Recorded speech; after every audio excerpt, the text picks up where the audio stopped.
আমি কিন্তু চলে আসছি গত শুক্রবার ভূমিকম্পের তাণ্ডবে নরসিংদী জেলায় ভূমিকম্প উৎপত্তি স্থলে পলাশ উপজেলায় মাটি দেবে গিয়েছিল একটা গরুর ফার্মে, ঠিক তার সামনে অবস্থান করছি। একটু পরেই আমি সেই ফার্মের ভিতরে প্রবেশ করব।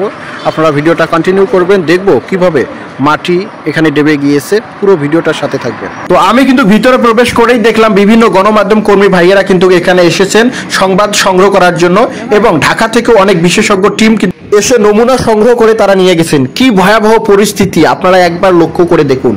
এই ভূমিকম্পর স্থায়ীটা যদি আরেকটু বেশি হতো, কি পরিস্থিতিটা হতো এখানে।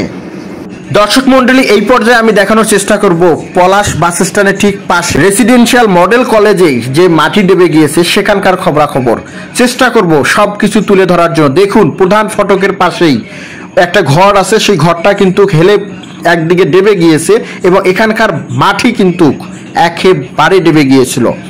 তাই কিন্তু এখানকার জনমনে আতঙ্ক বিরাজ করছে, যেহেতু ভূমিকম্পের আগাম কোনো সতর্ক বার্তা কর্তৃপক্ষ দিতে পারে না, যার কারণে এখানকার জনমনে কিন্তু এখনো প্রচুর পরিমাণে আতঙ্ক বিরাজ করছে। ভূমিকম্পের উৎপত্তি স্থল ছিল নরসিংদী জেলায়, তার মানে হচ্ছে পলাশে কিন্তু এর এফেক্টটা সব থেকে বেশি, আমি যেটা মনে করলাম। এবং বিশেষজ্ঞ টিমরা কিন্তু এই পলাশ রেসিডেন্সিয়াল কলেজে কিন্তু এসেছিল, তারা এখানেও কিন্তু পরীক্ষা নিরীক্ষা করে নমুনা সংগ্রহ করে নিয়ে গেছে।